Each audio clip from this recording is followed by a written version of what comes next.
आजिर पंचायत समिति बैठक अत्यंत नैराश्यजनक थिला एवं गोटे दल गोटे नेता गोटे सरकार 24 वर्ष एभली एक पंचायत समिति रे सरपंच समिति सभ्यंकर उद्वेग पंचायत समिति ऊपर जा थिला एठरू मोर जा व्यक्तिगत स्तर रे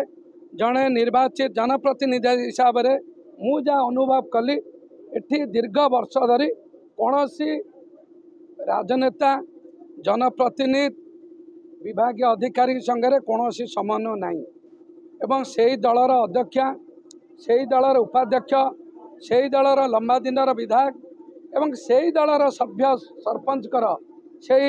सरकार उपर विरोधात्मक मंतव्य मत आज व्यथित एवं दुखित करिछि। मांगा भलिया पवित्र जगार एभली एक समितिर निर्वाचित प्रतिनिधि को वर्ष वर्ष धरी से दलीय सरपंच समिति सभ्यों कथार प्रभावित नकरी एवं कौन सरपंच सभ्यों द्वारा कौन जनहितकर कार्य ए पंचायत समिति रे वर्ष वर्ष धरी होना जहाँ आज सरपंच समिति सभ्य मैंने कहले मु आज आपण मान जरिया निष्पत्ति नहीं महांगार जनसाधारण निष्पत्ति महांगार जनसाधारण समर्थन जनसाधारण विकास जहाँ पीआरआई मेंबर माने सरपंच सभ्य जिला परिषद कहले तांको आम दृढ़तार सह उद्बोध कली आगामी दिन में शिक्षा स्वास्थ्य गमनागमन ड्रेनेज कट एग्रीकल्चर समस्त विभाग रे ओडिशा सरकार बा केंद्र सरकार द्वारा जहाँ योजना शतप्रतिशत कर योजना करा किंतु विगत 3 वर्षर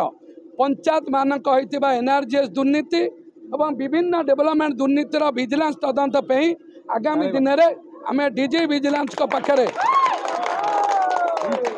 आमर अभियोग करूँ जहाँ आज अनुभव कलु ए पंचायत समिति रे केवल ठिकादारी बिल पे समस्त व्यस्त कौन सी विकासमूलक कार्य के व्यस्त ना समस्त विकासमूलक कार्य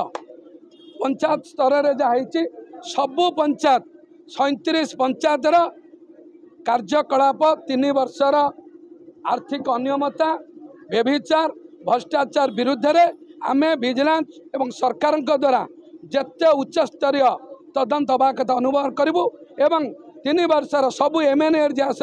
स्कीम सीबीआई तदंत पे आमे दाबी करूँ। धन्यवाद।